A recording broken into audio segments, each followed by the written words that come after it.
It's for all sports podcast.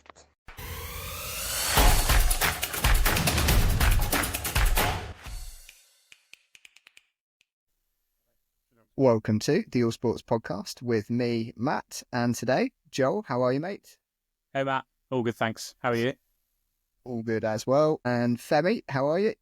Very well, mate. On with the pod. So, start with, to get it out of the way, is Arsenal's home loss to West Ham. Not a fortress, is the Emirates, unfortunately. Yeah, I mean, that defeat on Saturday, I feel like it sums up the season a little bit from, obviously they've got players missing, but I just feel like Arteta showed a little bit of desperation with the team selection, actually. I think it kind of started from there with going with Moreno as focal point for the attack.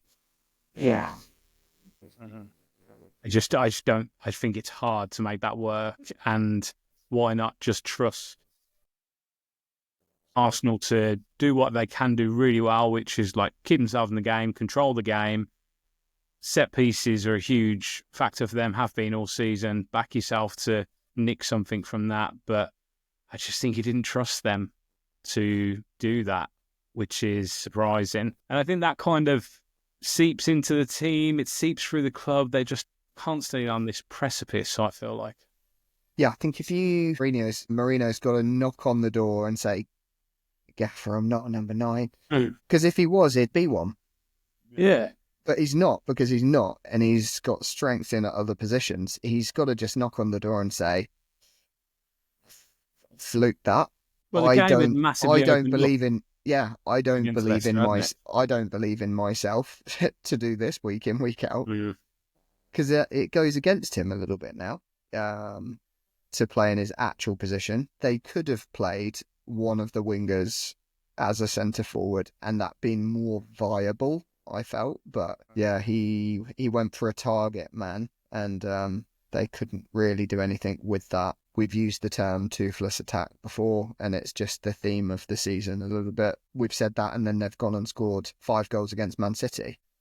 And that is the inconsistency of their season. That also is, we've spoken about it, the quality of the Premier League. West Ham, and no joke, they did exactly what they needed to do to beat a team that's in a title race. Yeah, it was a good game.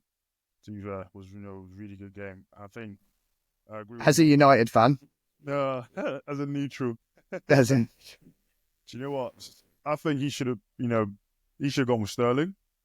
That would have been the decent choice. I know he hasn't played at his best so far at Arsenal for 4 years. Well, no, 4 years. That's a stretch. That's just like, and I mean, listen, all that talk on Sterling, I think there's a little bit of disrespect there. I'm not saying you're trying to disrespect him, but I think, just generally as well, like we're talking about a player who's been at the very top. And when I say very top, like up there in the Premier League from the age of 17, since at Liverpool, like with, longevity, he's been there. Like at City, he was a demon in front of goal. Like, so, and with every player, like you go through spells within your career where, you're just not at it. And, he's just not at this stage of his career. Like he's, should we say he's washed in that sense, but he still has a lot to give. Do you know what I mean? He still has a lot to give. I think, you should have still gone the gamble. Moreno, what's his face? Literally scored 2 goals in the last game. And then, if anything, Arteta, I think he was desperate, as Joel perfectly put it, because now you're showing your hand. Moreno could have just been a player where you just sort of like, you play sparingly in the striker position, because that way, okay, you never know what to expect. He could come, pop up with a goal. He could, hold up the play, link up really well with the wingers. But now it's like you've shown your hand. You've shown what he's capable of, and you've shown his flaws. And now Arsenal are at a stage now where, you're almost lost. A player like Stern, you could play them, get his confidence up, but now he's probably demoralised, knowing how Arteta sees him, and now it's like, kind of just have to wing it now for the rest of the season. Yeah, he doesn't play a lot of minutes. He's obviously coming off the bench a lot of the time. He's had a few starts, but he's played 11 times for Arsenal now, and he's got 1 assist and no goals. Similar to how he finished his time at Chelsea. He ended up with a return of 14 goals in 59 appearances, which isn't too shabby for a winger, but it's I mean, not. what It's choice not. do you- It's not. It's not world class, which is what he Of course probably not. had potential for 10 years ago. I mean, he's on loan. You don't get a player on loan, a world-class player on loan. Like, that's just rare in the market. Like, I think you should just roll the dice, really. Like, I know, he hasn't been prolific this year, but he's still got quite a bit to give. Take a gamble. Well, I say with Arsenal, just take a gamble. And now it's like, I mean, I was excited watching that game. I was what I call a successful hate watch. Yeah, brilliant. So we spoke about just past a third of the season to go now, but it feels like it's nailed in the coffin. With the title race. Yeah. Yeah, I think it is. I think with Liverpool winning the following day, I feel like the Arsenal result allowed Liverpool to play in a certain way as well. Like, there was no jeopardy for them in that match, and they were able to just cruise through it, really, especially getting the early goal. It was just, relatively early goal. It was just perfect for them to then kind of sit back, manage the game. Liverpool have been so good this season at not overexerting themselves. So they just continued that. There was no kind of like, if we don't win, it's only 5 points or whatever it would have been. And I think it, just comes back to Arsenal, not the difference between Arsenal and Liverpool being that self-assuredness. Like, Liverpool know that they can win games a certain way. Obviously, people will point to the fact that Liverpool have had their best players available all season. But I think that comes back to being able to manage their games and being able to manage their emotions. Yeah, they have rotated their squad. Like, specifically with their forwards, I found it hard to put a forward in their team like Diaz or Gakpo because they do rotate them so frequently. To their benefit, I guess, is that they are managing those minutes where the reliance that Arsenal have had on Saka and Odegaard, and now to the point where Odegaard looks burnt out. What's the story of Odegaard? I think that's what it is, like, just physically burnt out. Yeah, carrying the team. Certain players can't do it. He's not Bruno. Do you know what I mean? So, Not Bruno. But he's got time. Bruno Guimaraes. Is that? Yeah, cheeky. We jumping onto Newcastle. Bruno Fernandes. He's got time. I mean, what is he? He's like 24? So, just to be clear, you think that Bruno is carrying United at the minute? No. That's the last. Okay. I'm saying they're falling back down the hill.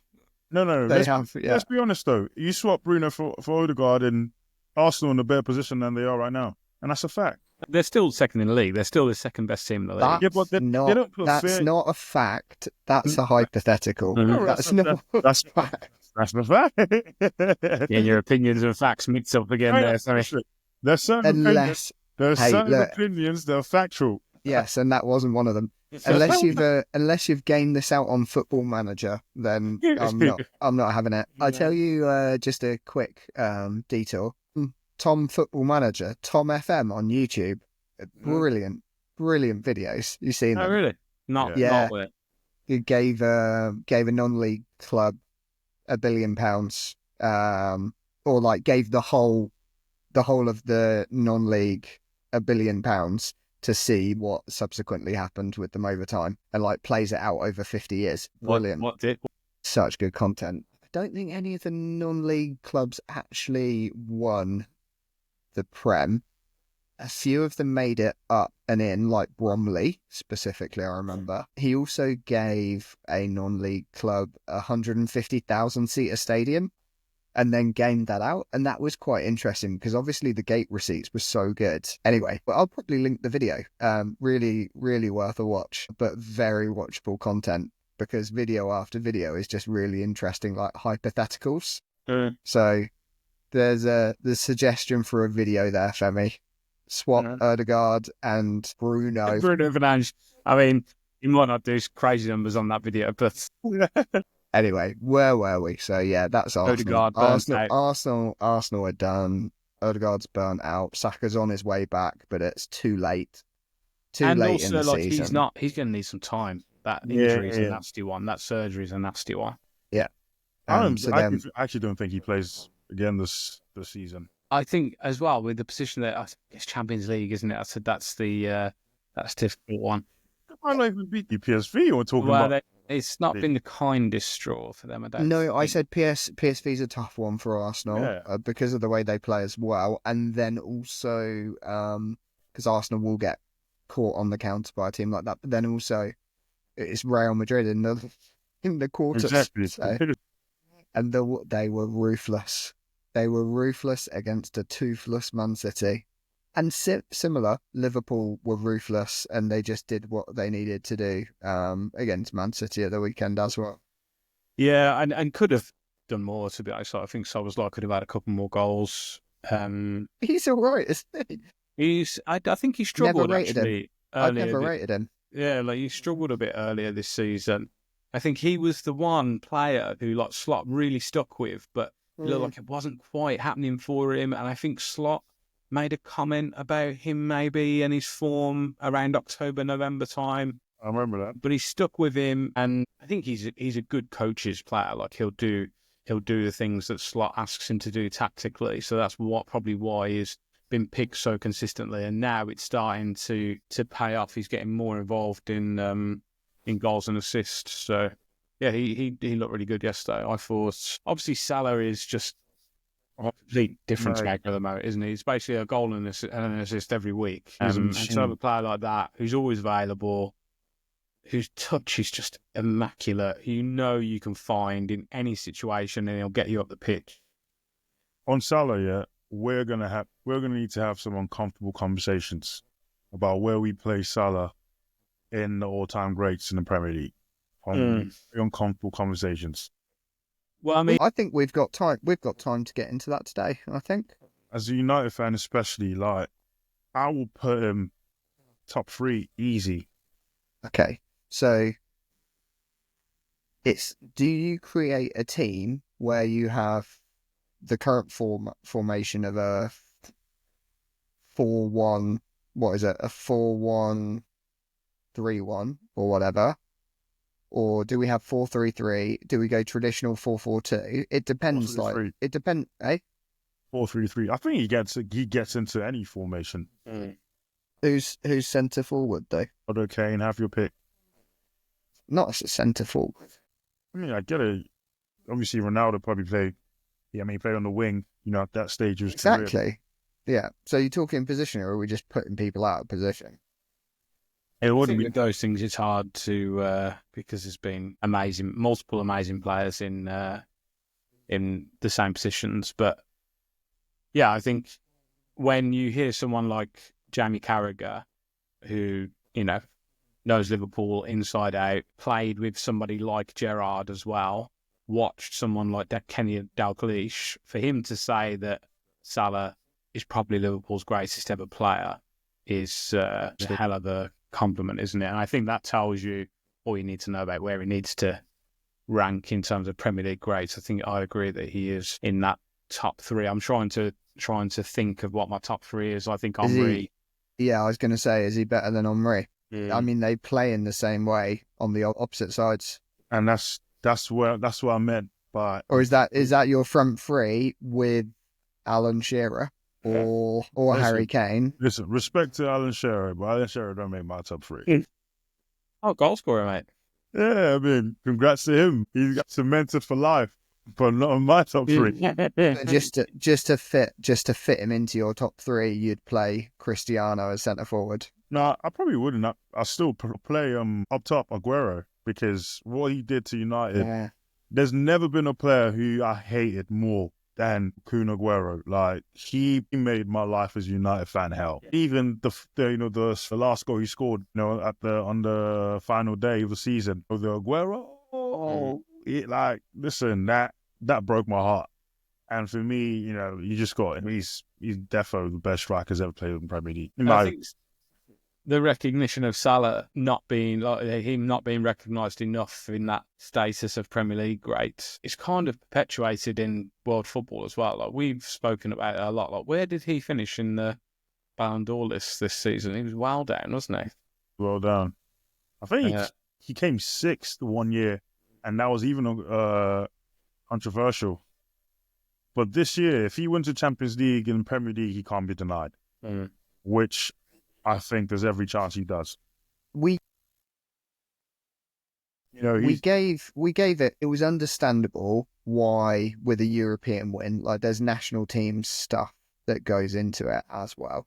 yeah, but I mean, I don't think national team. I don't think that's a fair reflection because I mean, you got to remember like Egypt, you know, playing in the World Cup or AFCON, for example. I don't think AFCON, while it is a major tournament, doesn't get the same recognition as, you know, other tournaments. I mean, I know Mane finished second place, but you got to factor in, you know, that year Liverpool almost won the. What year was that Mane? I mean, he came second after Messi. That was Yeah. when Liverpool almost won the quadruple. So, no perspective in it. I still think, in my view, like Salah's, this is his year. Yeah, I mean, they should win the Prem, right? I do think it's important that it's like the Champions League is probably a big factor because, Oh yeah, it's massive. like, It's if achievement, isn't theoretically, if they were to win it, then all of a sudden people are probably talking about Mbappe, Bellingham, Vinicius again. So that competition is important. I think the AFCON thing's interesting. There is just bias towards European competitions in those rankings. There just is, whether rightly or wrongly. That's just a fact. But he wasn't in. Salah this year. Kind of mad, isn't it? Like, I feel like he was brilliant last season, but you know, again, like Liverpool didn't win anything. Yeah. So The that is a trophies factor. just count for so much. Yeah, there's too much other noise when that happens, isn't there? So maybe that shouldn't be. Haaland was golden Nice. boot in the Prem as well, wasn't he? Yeah. Yeah. But yeah, I mean, if they win the Prem, and even if they're like go a long way in the Champions League, with the numbers that he's putting up and the way that he's stood out for a team that are going to win one of the Premier League competitions, I would expect him to be well in the conversation for that. But just like, you know, Liverpool fans won't care about him. Well, maybe they will care about him. Maybe they do get a bit annoyed that he doesn't get the respect that he should. But yeah, I think it ultimately he doesn't, like, both in terms of externally, like global football, and in Premier League standings. So I think maybe it's a little bit different Premier League, but you know, he's not often the player that people say is the greatest ever Premier League player, and he should definitely be in contention for that. Yeah, they're going to struggle though. PSG's a hard tie, so they've got a tough run in the Champions League. I feel like that's the hardest bracket because PSG, Liverpool, and Villa. Like, I don't really think anybody would have been wanting to play Villa in the quarters. If I look at the other brackets, I mean, Arsenal, Real Madrid, Atleti being in the other one as well. I think that's definitely the harder side of the draw. Very funny, and you said the harder side of the draw, and then you throw in Villa. That's the third. Interesting. I mean, you can only look I on think where that might be coming from. You can only look on Champions League form this year, though. Last year's results in the Champions League don't mean anything this year. So you only look at where they're at the moment, and they got a bye into the next round because they auto qualified. And look at the teams that weren't able to do that, even over a load of fixtures to get there. They still couldn't get across the line. Yeah, I mean, maybe I'll let my bias creep in a bit there. I think Liverpool fans won't really care about playing Villa, actually. And now that I think about it, they might be mad keen for that. I mean, you got Club Rouge, right? Yeah. Which, you know, we have to get through as well. I think PSG is the factor for Liverpool, isn't it? If they get past PSG, they'll really fancy themselves to get to that semi-final. Right. What else from the world of? I think that race for Champions League is hotting up now. Those teams, quite a few of those teams, need to play each other over the next couple of weeks. I think Newcastle have got Liverpool midweek. Forest have another tricky game, I think. There's only 5 points in it between 4th and 10th. I mean, you could probably extend that to Brentford as well. Like, there's only 7 points between. Then it's send it out. 10 points between 11th and 3rd.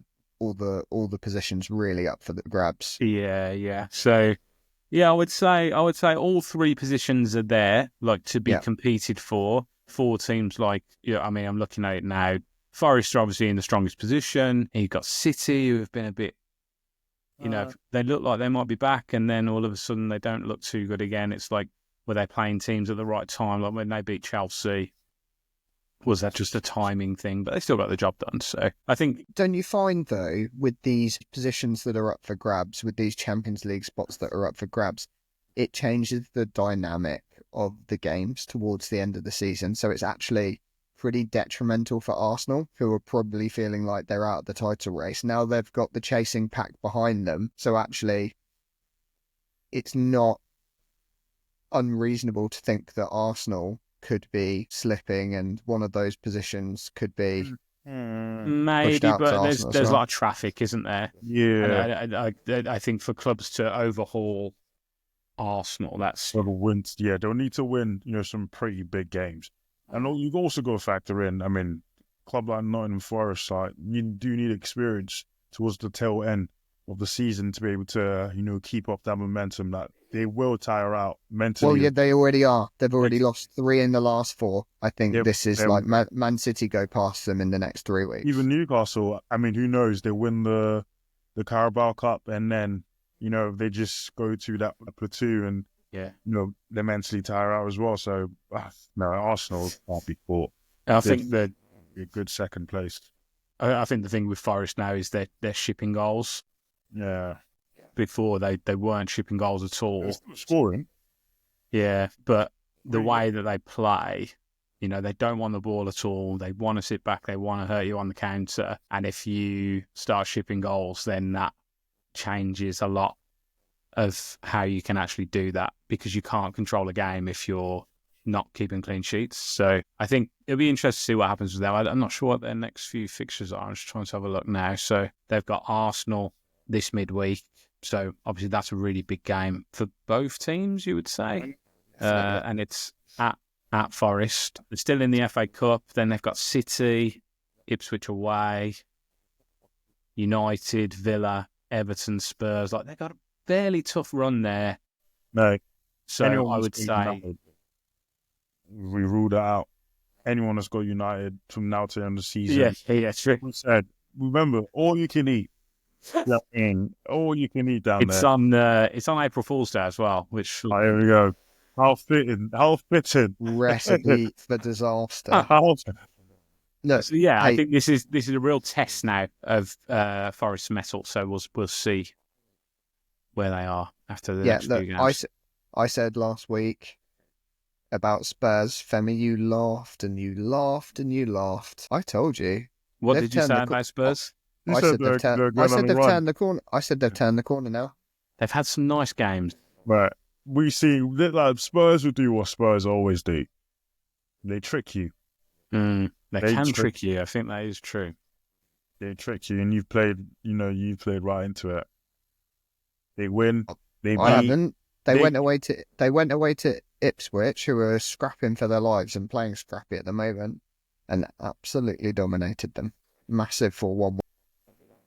Are Ipswich scrapping for their lives? They've lost 5 of the last 6. Yes. Of course they are. They don't want to get relegated. No, they don't. They don't want to. Nobody wants to. But yeah, I feel like they're not good enough ultimately. And Spurs have got some players coming back, so I think that's 3 wins on the bounce for them now. Then, which is what, best form in the Prem? I think so. Don't think you can judge it over 3 games, personally. You can if it suits your agenda, I suppose. Yes, thank you. Yes, it does. Yeah. They beat Ipswich, United, and who's the last one? For what? Spurs. Ipswich, United, and I want to say Brentford. Brentford away. Oh yeah, the 2-0. I remember that. Have a day off, man. Tottenham are back on it. There's no chance. Look, I don't know if this is just coming from a place of competition for 12th that you guys are going for, and there's a bit of animosity there. I can't wait to see Tottenham in the Europa League. I don't think United fans are looking at 12th. I think they're looking at 17th. No, yeah.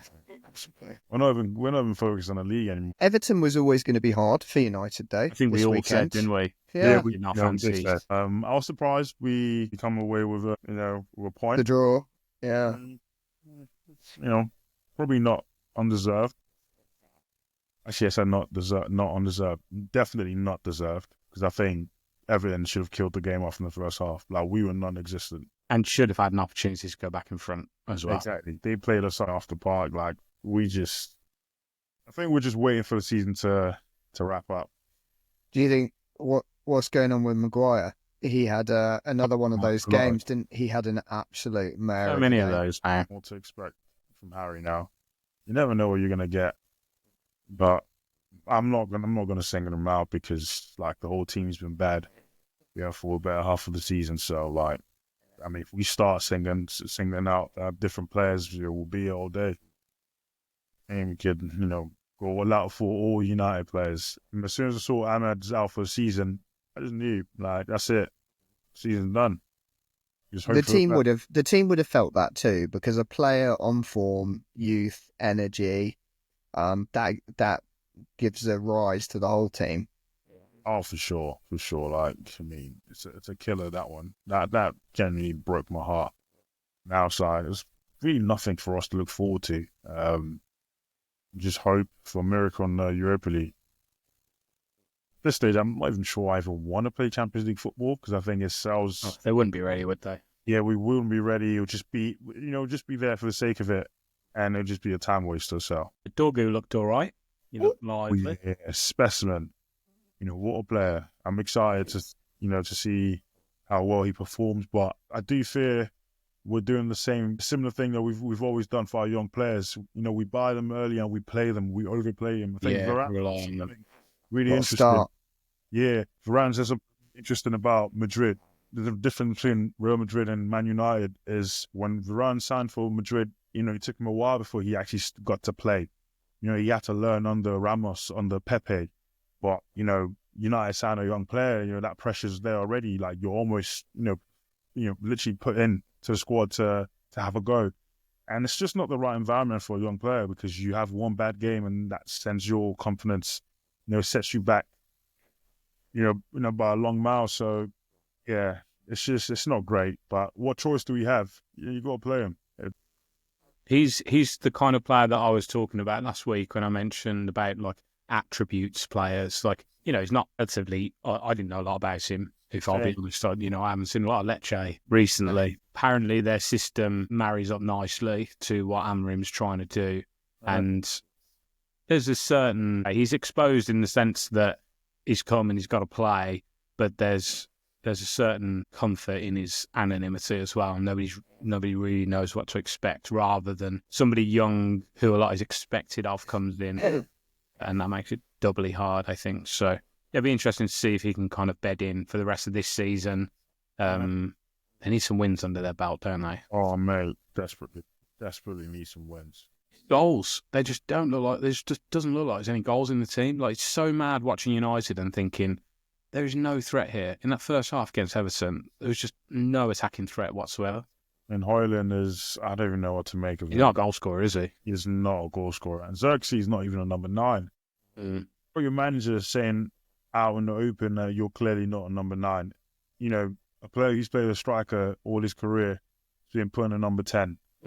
It's, I mean, what are we doing here? Like, what are we actually doing at this stage? Like, and now you're having to play a 17-year-old. And he didn't even have a particularly great game as well. So, and that's how it starts. He comes in, he probably doesn't have another, great game, and then they start getting onto him now. Oh, he's probably not worth the hype. We're all talking about, prior to when he made his debut. So, yeah, it's just not great. Football done. On to 3 choices: boxing, cricket, or rugby. You can round up with boxing. You can go cricket or rugby. Cricket's going to be quick. The ICC Champions Trophy kicked off last week. And the biggest fixture, probably in the opening week, was England versus Australia, which got off to an amazing start with, well, it didn't get off to an amazing start, actually. One player got off to an amazing start. Ben Duckett, he got 165 off 143 balls, and was joined for Joe Root for quite a long time, who got a very handy 68 as well, but no one else in the team really turned up. So 351 for 8 they finished on, which looked like a very reasonable score and something decent to defend. But Australia made really easy work on it. They'd lost 5 wickets after... How many had they lost 5 wickets after? No, it was less. They'd lost... They lost a couple of wickets fairly early on, didn't they? Yeah, 25 runs. They'd lost a couple of wickets. And then Head and Smith went in quick succession. They did. And it looked like England were then on top, and they managed to blunt Australia's attack, but they just kept on building. And from Marnus Labuschagne onwards... again, he just steadies the ship, doesn't he? He can just come in and not even feel like looks like he's under any pressure.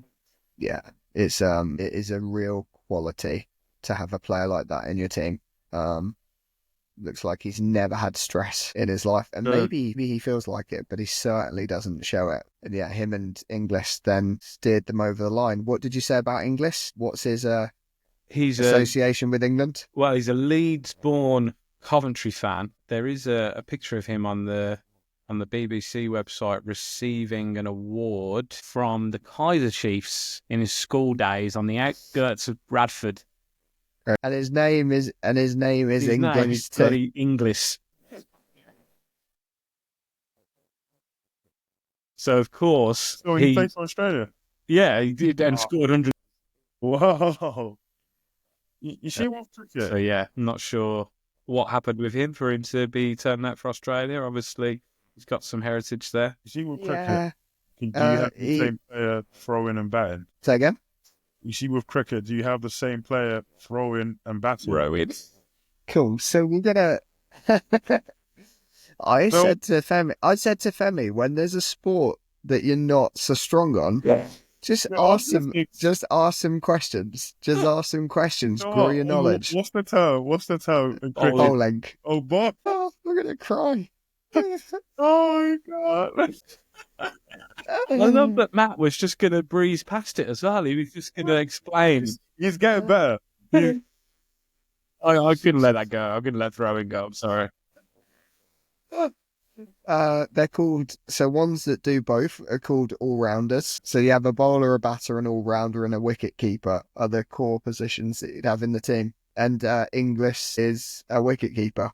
Well, those are the ones that catch it. Well, this has made me talking about Australia, England a little bit lighter. So thanks for that, Femi. But yeah, Inglis got 120 off 86 balls, so a pretty ferocious strike rate. And then Alex Carey and Glenn Maxwell chipped in at the end to get them over the line, and they got them over the line before the allocated 50 overs too. So with a couple of overs to spare, so made it look fairly easy. And after about 25 overs, I saw on the live text and some messages coming in saying Australia going to now win this at a canter. And I was thinking, a bit premature, but obviously not. People know more about England's form than I do. England's bowling was just blunt.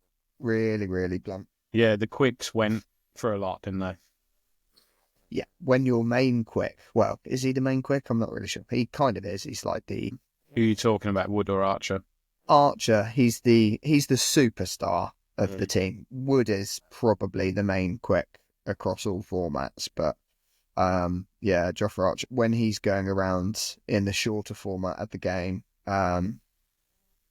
because he can go for runs, but he picks up wickets too. But for all of the bowlers to be getting single figure or just to be getting 1 wicket each, no bowlers really turned up. The only one that did something that he usually does, and I've mentioned it before, is Adil Rashid, who holds down an end and does blunt the attack. So he only went for 4.5 and over. So he went really well, but no one was able to back him up. So that's what you need, line and length from the other end, isn't it? And maybe exactly right. Yeah. Maybe they're a bit erratic. Yeah, so what that now means is it's a kind of must-win game in the next game. England have got Afghanistan and then South Africa in the final game. So got to finish in one of those top 2 places. Other half of the draw, India and New Zealand have both played 2-1-2 and will play each other for whomever is top spot. But they've already secured the positions through into the semis. So fairly quick after just kicking off the tournament 5 days ago. But I think the winner, the winner's probably going to come from either India or Australia. I can't really see past them ever in this format of the game. Yeah, India made light work of Pakistan, didn't they? Very much so. So up next for England is, like I said, must win against Afghanistan. That is on Wednesday. Australia, South Africa's a good game. That's tomorrow. That's 9:00 tomorrow. So that'll be a good game. And if South Africa win, then that's going to be pretty bad news for England, because England are going to struggle to get out of the group. So England could do with Australia battering South Africa tomorrow. So have they rebranded the World Cup? Multiple international tournaments, unfortunately. Okay. Yeah, so it's just the top 8 in the world, just the top 8 ranked in the world go into these 2 sets of 4. Then it goes straight into semi-final, final. So it's a much quicker tournament. Right, rugby? I just keep talking, shall I? Well, I don't even know the result. Okay, shall we go sequentially through the weekend? Yes. Wales against Ireland. So, as you'll have seen, Wales sacked their manager, their head coach, Warren Gatland, one of the biggest names in world coaching. Here we go. Let's get some insights on Welsh rugby management from Femi. No. I'm saying he used to be England manager at one point. No. You're not? Yeah. Warren Gatland. I'm pretty sure he was. Right before Eddie Jones. Stuart Lancaster. Who are you thinking of? It was Stuart Lancaster before Eddie Jones. That is what I was expecting you to say, though. Something like that. So at least you delivered.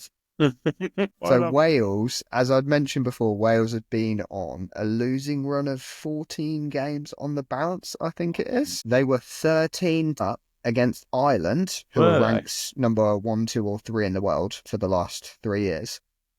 13-10 up at half time. The new manager bounce, you could say. But it didn't last into the second half. They scored a try in the second half and got to 18 points, but that's where their points stopped, and scored another 17. So it finished 27-18 to Ireland, but a much more respectable performance from Wales.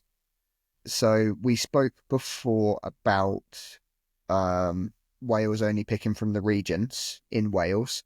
So the new coach has dropped that a little bit, and he's immediately brought in some players that are just on form in the English Premiership. So you can bring in players mid-tournament? If you're, you can. Yeah. Week to week, squads can change. So it's not football, you don't name a squad for the tournament? No, they do that for the World Cup. They don't do it for the Six Nations, and they will do it for the Lions tour as well. When the British and Irish Lions tour Australia in the summer, they will also pick a touring squad. But yeah, they brought in Gareth Anscombe, Llewellyn. They're playing more freely. So that was nice little turnout. Pushed Ireland, but it still looks like Ireland are probably going to win the whole thing now that they've got past that stumbling block.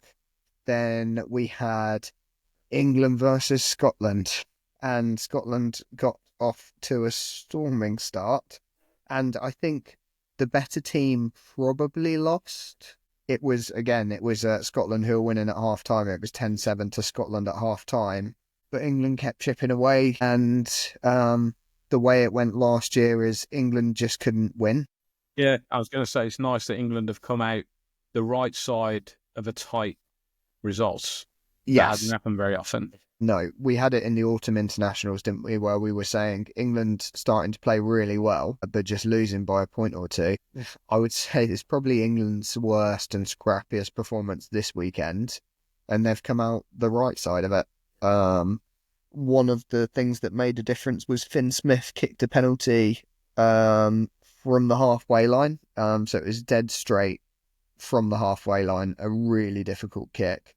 And those 3 points were crucial. It was a well refereed game, which meant that they were both able to play really freely. And Scotland's back line looked incredible. They've got probably one of the world's top 2, Tommy Ramos, who plays for France, and then Blair Kinghorn, who plays in France but plays for Scotland. Blair Kinghorn was incredible. And then they've got several other players that we know, like Finn Russell as their playmaking number 10, Then they've got Van der Merwe on the wing, Duane Van der Merwe on the wing. Can England still win it? They can't win it, right? Because they lost No. to Ireland basically. Yeah. Yeah, I don't think they can. Yeah, I mean, it depends. Ireland would need to not get...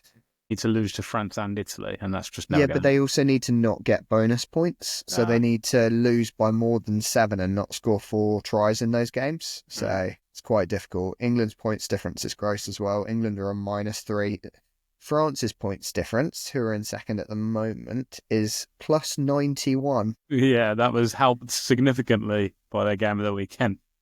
It was. So they went away to Italy, and I'd said Italy obviously got the result against Wales at the start of the tournament, and Italy scoring three tries against France is really good. But I think France maybe scored, did they score 11? Yeah, they scored 11 tries, and they converted the kicks of 9 of them. So a 73-24 with France, and they just looked far superior in every single position, dominant in the scrum, which gave their backs really good fast ball and running rugby. So, I mean, 10 tries is completely insane. England captain, or roof for the English captain. hey, since he's taken over as England captain, I've seen a new Maro Itoje. He got this illness a few years ago, and he still kept getting picked and was playing okay, but he was like a 6.5 out of 10 every week. And since he's been given the England captaincy, he's been an 8.5, 9 out of 10 every week. I mean, they've only played 2 games, but 3 games. Did they play 3? What are we on? England and Six Nations. Yeah, 3 games. 3 games, yeah. But he's been outstanding at his very, very best. And I think he's broken away from Rock Nation, actually. I don't think he's represented by Rock Nation anymore. I think they've lost. Yeah, he ended it. He was with them for 4 years, but in that period, I just don't think he did particularly well on the field. I think it maybe coincided with his illness. Now, unfortunately, Marcus Smith has just signed to Rock Nation, so hopefully he doesn't follow suit in terms of form that Itoje did. But they're just trying to raise his profile and create a brand, and brands and rugby players, it's just not.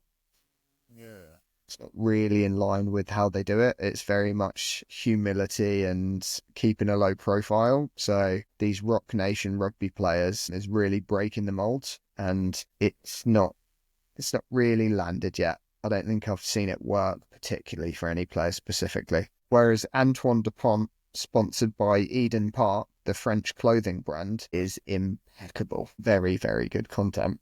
You looking up Dupont or Eden Park, Joel? Eden Park. Eden Park is. Eden Park is, a very, very specific rugby clothing brand. Is it? Dupont doesn't even look like a proper player. He doesn't have the physique. That's the great thing about rugby, Femi. It's for all shapes and sizes. I'll send you a highlight reel of Dupont, and you'll see his physique. Yeah, I mean, to me, he looks like a barrel. Maybe I'm comparing him to me, innit? Oh, come on, let's round off with boxing. Yeah. Tell us what happened, Femi. Amazing. Oh, We'll start with Dubois. What should have been this weekend? yeah, I mean, listen, it's a disappointing outcome, but I think you get someone like Bukole to come in, to step in for Dubois. I mean, it was in reality, it was a good. Initially, it was a good pick. It was still exciting. It was still a fight I was looking forward to, Bukole and Joseph Parker. But then Dubois, I mean, you've just beaten Anthony Joshua. You're looking to make that next step, which is interesting to say, next step after beating someone like Anthony Joshua. But someone like Joseph Parker, he's been on a tear lately. He's beaten Deontay Wilder. He's beaten Zhile Zhang as well. And, those conversations about him facing Usyk. So to be able to beat someone like Dubois would have been a great name on his resume. I think he's probably got the best boxing resume, in heavyweight history, in my view. And it would have been a really good scrap. Yeah. You're mute, Matt. In heavyweight history, Joseph Parker? Yeah. His resume is stacked. He's faced them all. Wilder. But he's not beaten them all. Yeah, that's why I said best resume. You faced Parker, you faced Anthony Joshua, you faced Wilder, You faced Zhile Zhang. You faced Derek Chisora. He's literally faced them all the big names in his generation. I mean, other than Usyk and Fury. He's literally faced them all, and I think Dubois would have been a great name added to the collection, should I say? But we didn't get that fight. We got Bakole, which is bizarre because he's had to travel from Congo to Saudi Arabia in the space of 24 hours. It was pretty late, wasn't it, when Dubois pulled out? Yeah, 48 hours. Yeah. Bakole ended up getting to Saudi at 2 a.m.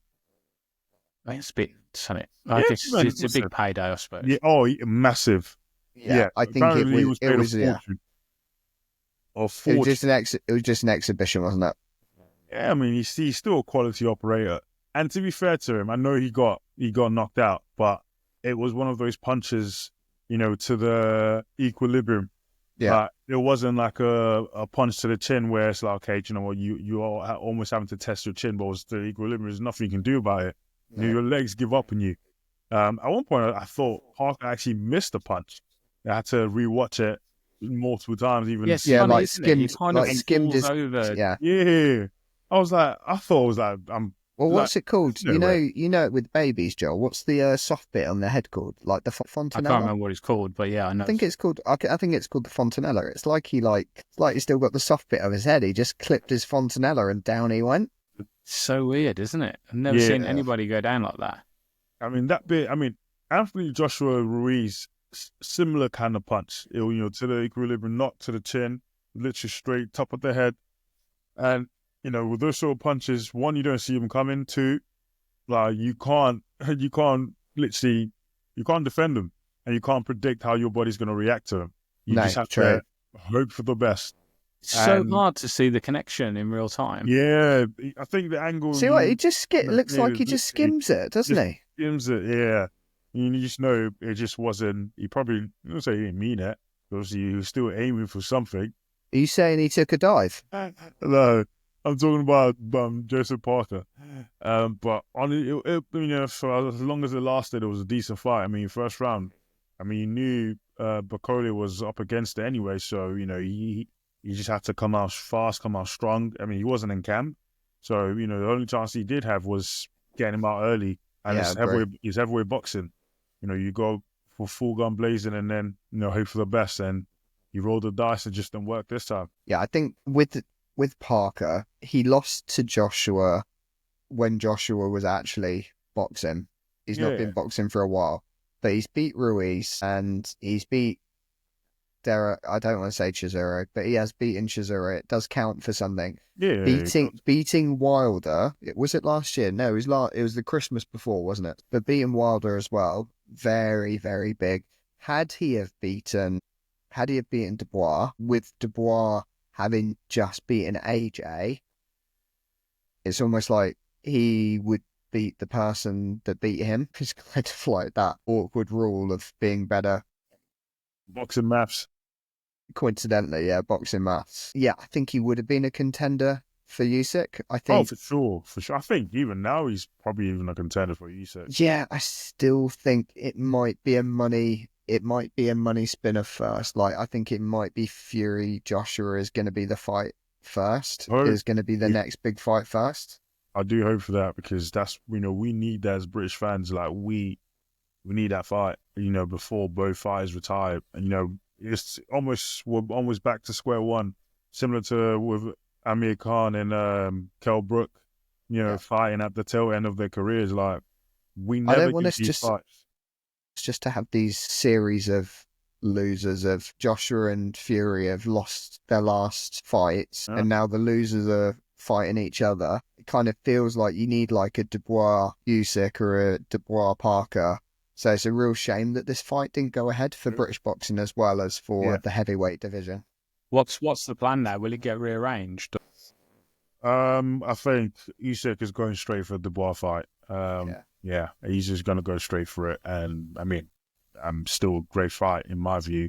Excited for it anyway. I know Usyk, controversially, I put quote-unquote, won the first Dubois fight. Because, he said he punched him in the delicate area. apparently, but loads of Below people, the belt. yeah, below the belt. Loads of people believe that Usyk, took a dive. I certainly don't. I think, definitely went below the belt. And then, he come back to beat Dubois. So, it's heavyweight boxing. Anything can happen. Both exciting fighters, and, I'm definitely excited for it. But, the fight, the big one, Beterbiev and Bivol. Do you know what? Even Boatsy, Callum Smith was a cracker. Like, that was an amazing fight. Two British fighters going at it. That was also really good to see. Like, Boatsy, as we know, we want to see the yard fight, but, going against someone like Callum Smith, who's been there, done that, was really exciting to see. And it was a great fight. Both fighters were slugging it out. We're seeing Callum Smith, he lost to Canelo, and, he's sort of like just on that comeback, rebuilding. He's, face a game fighter like Boatsy, who's undefeated as well. It was really good to see. You skip past Bivol Beterbiev a little bit. Yeah, that's the main one. I thought, Beterbiev, this was his first loss, wasn't it? And I didn't think that Dmitry Bivol was going to be his first loss, but they're going to do a decider, aren't they now? Yeah. I mean, it's 1-1 now. Yeah. And Bivol, he did beat Canelo. Like, you're beating who many would say has been the best fighter pound for pound, for the last 4 or 5 years. I know, but it's when he's beating him though. That's the problem. True. I still think. I mean, it's beating someone on the way out. It just Canel's doesn't. on the way out. Yeah. I wouldn't say that. I wouldn't say it to his face. Sorry, Canelo. I still think he's got a lot to give, Canelo. I still think he's definitely got a lot to give in sport. He's not as peak condition. I definitely agree with you, but I still think both fighters have a lot to give. But Beterbiev, at age 40, after having 2 surgeries on your MCL, like, to come back and still dominate the sport of boxing. Beterbiev at his peak at 34, 35, like, Bivol couldn't hang with him. No one can hang with him. Like, Beterbiev, he's genuinely a scary man. He's the sort of boxer, you go up against and you lose even before the bell rings. Is he the guy? Is he with the beard? Yeah. Yeah. He does that. And I'm talking, and he's still, like, he puts intimidating. Yeah. Very intimidating. You hear boxers say at times that, he's just another human being. He's got, 2 arms just like me. Yeah, but not that face. You go up against a man like that who's fought, I think it's the fact that he's Russian as well. Oh, yeah, listen, that can't be understated. You just know he's about it. Like, honestly, like, he's built different. And I'm pretty sure he's got the cauliflower ear as well. You know what they're saying? You go to a bar, if you ever get into issues with a man with a cauliflower ear, just walk away. Step away. You step away, man. Let him have it. Let him have it. Walk away. So, like, great fight. Best card ever, should I say. Honestly, top to bottom, exciting fights all around. And, what can I say? Boxing has continued to boom and continue to grow, and more may those nights continue. How much of a factor is it? The Saudi commitment, I guess, to getting big cards on? Massive. Turkey, or should I say His Excellency, as everyone else says. Mm-hmm. Give him the respect. Yes. Are all the big fights going to continue to be there, do you think? Pretty much, yeah. They're putting it on. They pay a lot of money. The whole idea is to make Saudi the home of boxing, home of sports in general, even football. So, like, just as they say in the ads, come to Saudi. There we go. If you've enjoyed listening along, you can like and subscribe on Spotify and YouTube. Get in touch at allsportspods@gmail.com, and we will all catch you on the next one. Cheers, guys. Cheers, lads.